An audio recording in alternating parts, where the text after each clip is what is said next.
Donc, on va poursuivre tout de suite.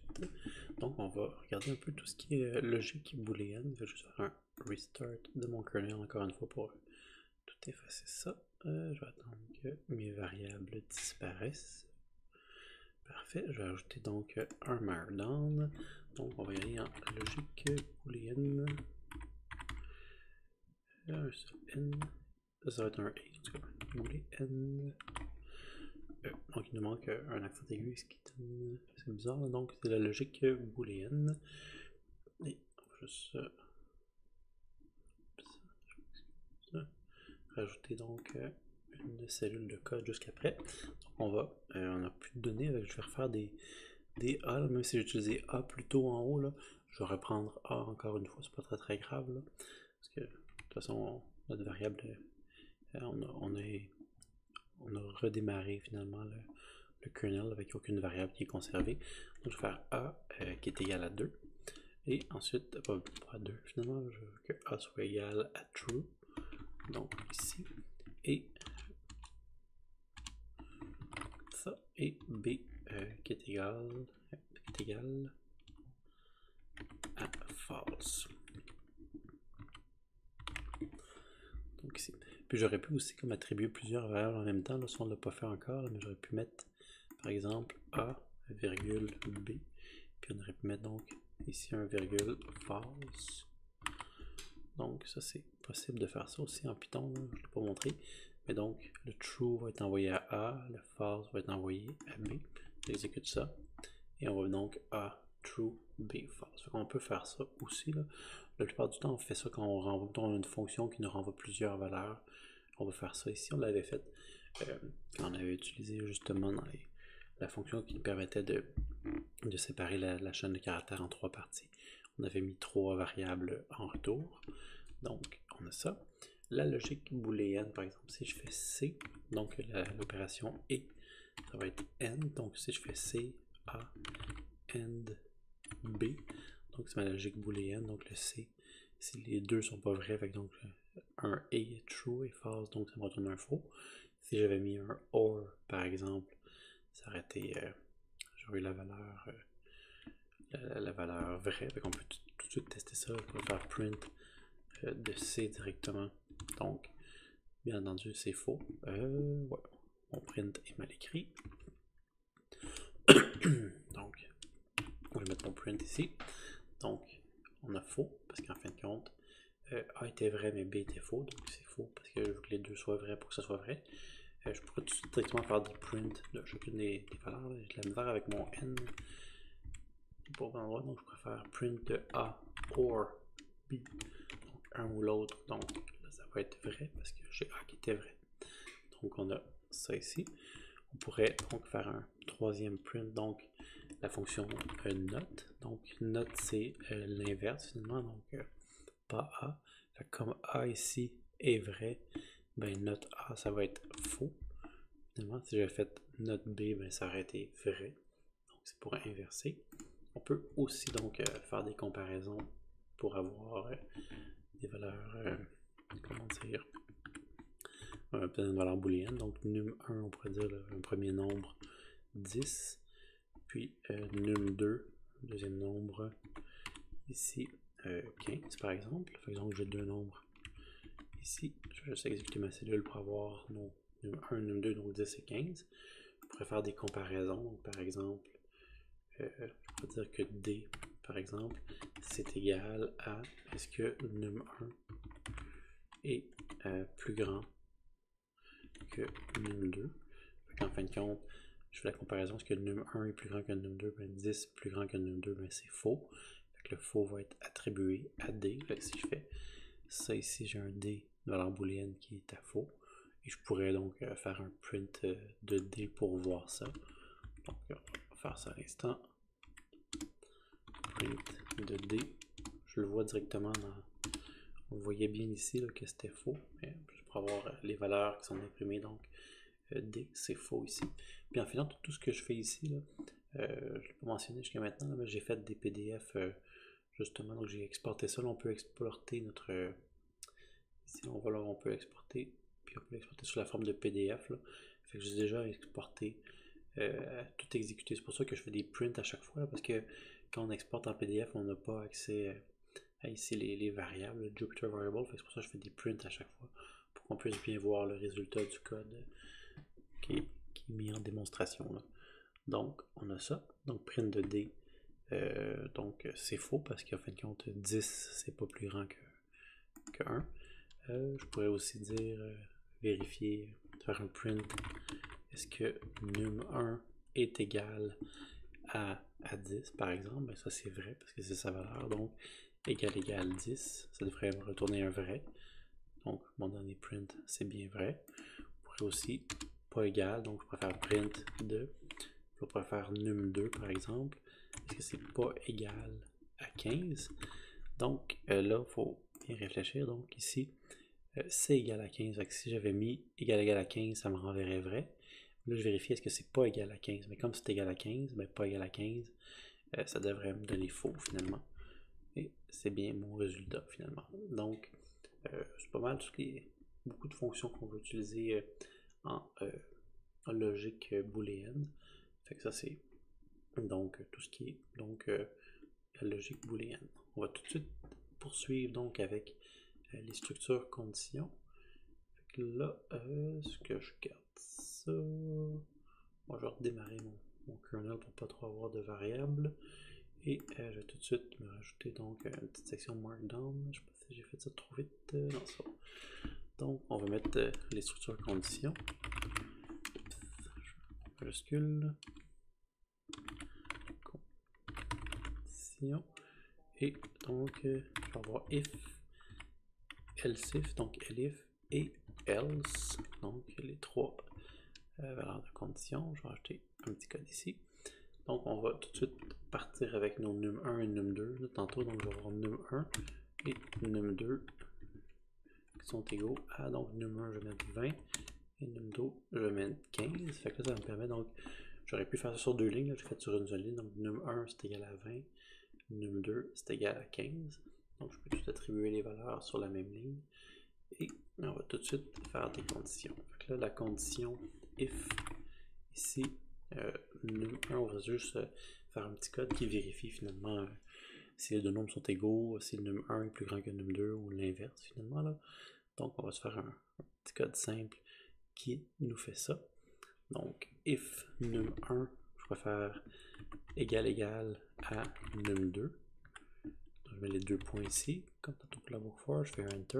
Là c'est important, là, le Visual Studio Code il met directement l'indentation. Ça correspond donc à 4 espaces. Des fois c'est des espaces, des fois c'est des tabulations, mais ouais, même il sort directement mes 4 espaces ou une tabulation. Donc c'est directement en Python, c'est important, c'est ça qui permet de. Il n'y a pas d'accolade pour dire que je suis dans cette condition-là. Il faut vraiment que les espaces soient là. C'est un petit peu fatigant, mais c'est pour ça qu'on utilise un environnement de développement, un IDE, donc comme on dit en anglais, pour coder en Python, c'est vraiment plus facile, puis on risque de ne pas se tromper. Là, je peux faire donc print dans ce cas-là. Donc on pourrait dire les deux nombres sont égaux. Là. Je m'excuse, je ne mettrai pas les. Je ne mettrai pas les accents. Donc les deux nombres sont égaux. Je fais un enter, je reviens. Et là on pourrait faire un elif finalement, donc elif. Et on pourrait juste faire une autre comparaison. Donc je vais faire num1 est plus grand que num2. Je vais mettre les deux points. Je fais mon enter. Dans ce cas-là, c'est print finalement. Et on pourrait dire le premier nombre est plus grand que le second nombre. Mais on va faire ça d'une façon un petit peu plus élégante. Finalement, on va faire ça avec un f-string. Donc, je mets f, le f, donc pour format. Il y a aussi une façon de faire ajouter à la fin de notre chaîne de caractères un point format. Mais je préfère vraiment utiliser les f-strings de cette façon-là. C'est beaucoup plus simple. Donc, j'ouvre l'accolade ici. Je pourrais dire donc num1 et je pourrais dire que est plus grand que. Puis en fin de compte, ouvrir les accolades. Oups, je mets les crochets. Accolade num2. C'est vraiment ça. Donc, dans notre cas, ça prend la valeur de 20, donc ça serait 20 est plus grand que 15. Fait que c'est vraiment ça qu'on veut. On va mettre un petit point ici. On va mettre le nombre 20 plus grand que le nombre 15. On va laisser ça tel quel. Et le dernier cas, on peut mettre else ici parce qu'il n'y a plus d'autres cas possibles. On les a tous faits. Donc, print. Puis en fait, on reprend tout ça puis on remplace le grand par petit. Donc on va faire du copier-coller.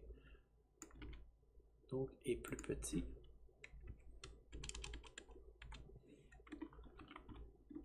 Et je pense que ça respecte pas mal tout. Fait qu'on va tester ça. Fait que donc, je peux tester le code ici.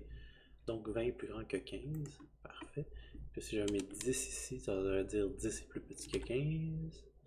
Excellent. Puis en fin de compte, si je mets 15 et 15, ça va me dire les deux nombres sont égaux. Les deux nombres sont égaux. Excellent. Donc, tout fonctionne bien. Donc, je vais remettre un coup, les deux sont pas égales. Je vais mettre 20 ici pour pouvoir imprimer le PDF par la suite. Donc, 20 est plus grand que 15. Donc, là-dessus, tout va bien. Fait qu'on peut quand même continuer. Donc, c'est les structures conditions. If. On peut juste avoir un if aussi. On n'aurait juste pas avoir un if seulement. Vous pouvez mettre un else. On peut avoir un if else. On peut autant avoir de elif qu'on veut. Là, si on avait vérifié, on peut avoir toutes les conditions. On aurait pu avoir. Parce que là, on a des plus grands et plus petits égales. Là, mais on aurait pu dire que des égales partout. C'est que c'est égal à 2, égal à 3. On aurait pu avoir plein de elif. Mais de else if, là, mais on appelle ça un elif en Python. Donc, on aurait pu en mettre autant qu'on veut. Donc, je vais rajouter un petit markdown par après. On va introduire la boucle for qu'on a déjà vue. Là, on va la voir un petit peu plus en détail. Pas tant que ça, on avait quand même déjà bien vu. Là, donc, je mets mon code qui est juste ici. Non, je vais mettre le code après. Donc, une cellule pour le code ici. Donc, on va regarder. Donc, on va avoir une liste d'étudiants. Puis, t'inquiète, je vais redémarrer le kernel. Donc, on va avoir une liste d'étudiants avec des noms. Là, ce que je fais, c'est typiquement ce genre de choses qu'on voudrait faire dans un dictionnaire, là, mais on va faire ça avec deux listes côte à côte. Donc, Bob, Tom et Joe. Donc, trois listes ici. Ensuite, j'ai des notes attribuées à chacun de ces étudiants-là. Donc, la première note, ça va être 80, Bob a 80, Tom est super fort, il a 100, puis Joe, il a échoué. C'est moi. Donc, j'ai une liste de chaînes de caractères et une liste d'entiers. Donc, Enter ici. Et on voit donc justement nos listes. On peut même les voir, par exemple, les étudiants. Je vais avoir mon petit data viewer ici. Il n'y a pas grand chose à voir. Je vais avoir la liste avec tous les éléments. Donc, si on avait plus, ça aurait été pratique, mais ça ne sert absolument à rien. Là. Donc, j'ai mes deux listes ici. Donc, on va pouvoir faire le tour de ces listes-là. Par exemple, si je veux imprimer la note de tous les étudiants, donc ici, je pourrais faire un for ici. Et ici, si je veux, par exemple, juste aller voir toutes les notes, ben, comme note est une liste, ça c'est quelque chose qui est itérable en Python. Donc là, il faudrait que je donne une variable, donc la variable que je veux utiliser dans ma boucle for, je l'appelle note. Souvent, j'aime souvent faire ça, il y a beaucoup de programmeurs qui font ça. Donc, ils mettent l'itérable avec un S et la même chose, mais sans le S pour la variable qui va être utilisée à l'intérieur de la boucle for. Donc, note in notes. Donc, pour la note à l'intérieur des notes, deux points. Fait que donc, on va pouvoir utiliser notre note NOTE pour, par exemple, aller imprimer les notes. Fait que je vais faire un print de note, par exemple. C'est assez simple comme code. Il va m'imprimer. Bon, là, c'est certain qu'il fait pas le print parce que je suis pas foutu d'être capable de mettre le T au bon endroit. C'est pour ça justement que j'ai eu 50. Donc, j'ai imprimé chacune des notes, donc 80, 100 et 50. Fait que ça, c'est une façon de passer à travers les notes ici. Donc ici, l'indexation est mise automatiquement, là, mais c'est vraiment important parce que c'est l'indice. Si j'ai une deuxième ligne de code à mettre dedans, ben, si je la mets ici, elle est dans la boucle. Si je la mets ici, elle n'est plus dans la boucle. Donc, je ne suis plus dans la boucle. Fait que je peux partir une nouvelle boucle for tout de suite après. C'est ce que je vais faire. Sinon, si j'avais le for indexé comme ici, là, j'ai un for, une boucle dans une boucle. Fait qu'on veut pas faire ça. Donc on va avoir donc ici notre for qui est juste ici. Là, je pourrais boucler sur les étudiants directement. Donc étudiant. Donc for étudiant, in étudiant. Fait que étudiant avec le S, c'est ma liste d'étudiants. Donc l'étudiant, le nom de l'étudiant, ça va être ici. Et ma liste d'étudiants avec le S, donc la distinction. Et je pourrais faire print le nom de l'étudiant. Et je vais vraiment de la misère. Donc étudiant. Oups. Excuse, je vais aller trop vite. Parfait, donc print étudiant. Donc il va imprimer le nom d'étudiant après. Ce qu'on a. Donc j'ai imprimé les 3 étudiants. Donc les 3 premiers résultats ici de l'impression du print, ça vient de ma première boucle. Donc j'ai imprimé les notes. Ensuite j'ai imprimé les étudiants. Là, ça pourrait être vraiment pratique d'être capable de boucler sur les deux en même temps. Pour faire ça, on va utiliser donc la fonction range. Fait qu'on va faire for ici.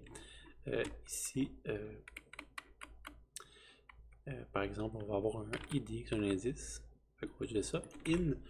Et là, la fonction range, elle est pratique. Pourquoi? Parce qu'elle crée une liste d'entiers et qui vont dans la fonction, par exemple, 0, qui commence à 0 finalement, si je mets juste une seule valeur, jusqu'à donc la valeur qu'on a moins 1. Par exemple, ici, là, on va juste créer, on va faire un test finalement, là, je vais appeler ça test finalement, là, puis on va l'effacer tantôt. Range ici, la fonction len, c'est la longueur d'une liste. Fait que donc ici, len de notes ou de étudiants. Peu importe qu'est-ce qu'on va prendre, là, je pense que je vais juste le faire sur les notes, c'est peut-être plus qu'on va écrire. Et je vais faire un petit enter ici. Là, c'est certain que mon for il marche pas, il faut juste le mettre en commentaire pour l'instant. Pour mettre en commentaire en Python, on met le petit dièse ici, fait que ça met ma ligne en commentaire. On voit ici le test, c'est mon range. Là, vous voyez, pour l'instant, range, c'est écrit, c'est un objet de type range de 0 à 3, parce qu'en fin de compte, ma liste de notes a une longueur de 3 ici. Puis le 3, il n'est pas inclus. Là. Tantôt, on l'avait déjà fait là, pour le range, pour le voir sous la forme d'une liste. Il faut le convertir en liste, parce que range, c'est un type d'objet qui est de type range. Ici, si je le convertis en liste, vous le voyez, liste, c'est 0, 1, 2. Fait que je pourrais prendre test et boucler sur test directement. Mais quelque chose qui est pratique en Python, c'est que même si je n'ai pas converti mon range en liste, je peux boucler sur un itérable. Ça reste quand même, même si ce n'est pas une liste, c'est quelque chose qui est itérable ici. Fait que ça va être vraiment pratique. Je vais prendre ça ici. C'est l'équivalent d'une liste, mais pas tout à fait, parce que c'est un objet range pour l'instant. Il faut que je le convertisse en liste pour qu'il soit une liste, mais ce n'est pas nécessaire de convertir en liste. On va juste remplacer par le range ici. Et j'ai réussi. Fait que donc, range, si on regarde ici, c'est un élément itérable de type range. Puis ça me dit de 0 à 3, mais le 3 n'est pas inclus. Donc, ici, je vais pouvoir faire un 2 points.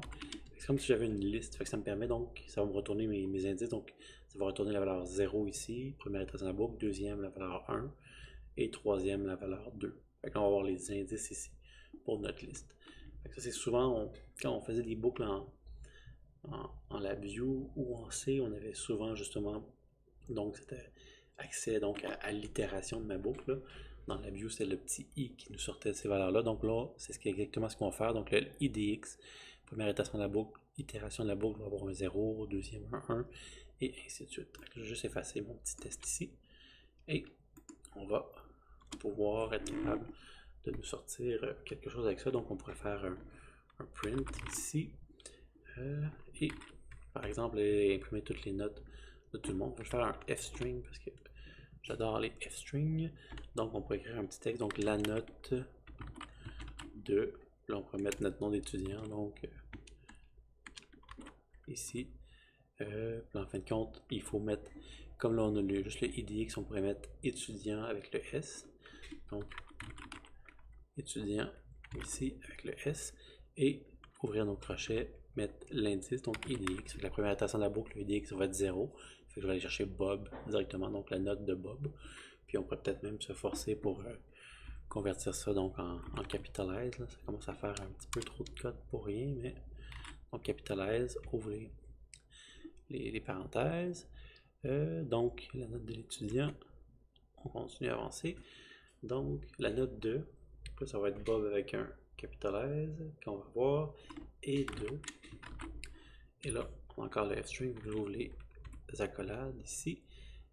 Là, il faut que je mette une note avec un S, et les crochets, et encore l'indice IDX. Donc, premier passage de la boucle, ça va être un 0, mon IDX, donc je vais aller chercher 80, deuxième, ça va être 1, je vais avoir le 100, et ainsi de suite. Et là, je vais pouvoir mettre un petit point ici. Non, je l'ai mis, il faut le mettre après l'accolade, je m'excuse. Et là, je vais tester ça.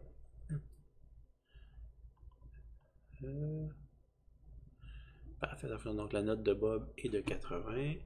Ensuite, la note de Tom est de 100, la note de Joe est de 50. Fait que ça fonctionne quand même bien. C'est une façon de le faire ici. Pour aller forcer à chercher les indices. Il y a une autre façon de faire ça qui est un petit peu différente. C'est avec la fonction zip, mais on va quand même boucler sur les deux. Parce qu'en fait, on va essayer de faire un petit peu de zipper ces deux boucles-là ensemble. C'est quand même assez pratique. Faire un for, en fin de compte, je vais avoir une note de, puis en fin de compte, donc for note ici, et j'ai aussi étudiant. Je vais avoir deux variables, donc la fonction zip va vous donner un tube, donc in, je vais faire zip ici, et je vais avoir deux éléments itérables que je vais mettre à l'intérieur du zip, donc je vais avoir note, et séparé par une virgule, et étudiant. Et en fin de compte, je vais rajouter mon 2 points ici. Fait que ce que cette fonction-là fait, ça va prendre mes deux listes ici itérables et ça va me retourner des tuples, donc les deux ensemble. Et en fin de compte, la fonction zip va arrêter, fait qu'elle va regarder c'est lequel des deux tableaux qui est le plus long, des deux listes qui est la plus longue, et ça va arrêter, qui est la plus courte, puis ça va arrêter à la liste la plus courte. Fait qu'en fin de compte, on pourrait reprendre directement ça ici, cette chaîne de caractères-là. Plus simple. Et sauf que là, on a pu aller chercher donc l'élément du tableau, de la liste. Je m'excuse, je suis en tableau. Donc étudiant sans S, donc pour aller chercher directement étudiant ici. Et même chose ici, je vais avoir une note que je peux aller chercher sans le S. Et là, je devrais être capable de tout avoir. J'espère que je ne me suis pas trompé. Exactement. Fait que ça fait la même chose, c'est juste que on n'a pas besoin de se casser le pompon avec le len, nodes puis le range. C'est certain qu'il faut savoir la fonction zip, là, puis nos deux tableaux. Et ici donc, ici. Sauf que quelque chose qui est plus pratique, par exemple, ici, cette fonction-là, on pourrait se planter parce que, par exemple, les notes, je vais regarder la longueur des notes ici. Sauf que si, par exemple, moi je décidais de dire, mon tableau, je me suis trompé, j'ai rentré ici dans ma liste, mettons une note supplémentaire, je sais pas là, 75 comme ça. Lui, il va regarder la longueur de note, c'est 4, puis il va essayer de faire l'itérer sur 4 éléments. Fait que pour le note, quand je vais aller chercher le quatrième élément, donc qui est l'indice 3, parce que ça commence à 0, 1, 2, 3, ça va ici. Mais quand je vais essayer de chercher cet élément-là ici, ça va faire une erreur. On peut le tester tout de suite. Donc, je vais faire juste un CTRL ENTER. Vous voyez ici, index error, puis ça me dit même donc à la ligne 12 finalement. Là, et c'est exactement l'erreur que ça a fait. Parce que j'ai cherché la longueur des notes.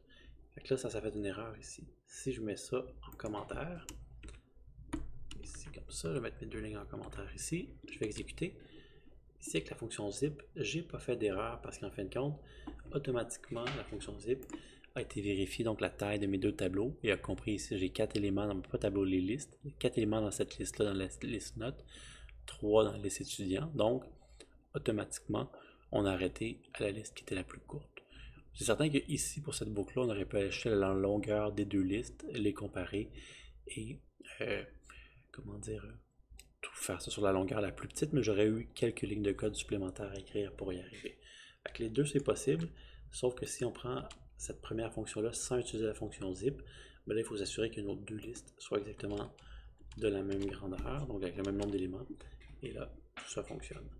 Donc, ça c'était donc une vidéo donc, pour les book 4. Fait que, on va arrêter là et on va poursuivre dans une prochaine vidéo donc avec les boucles while.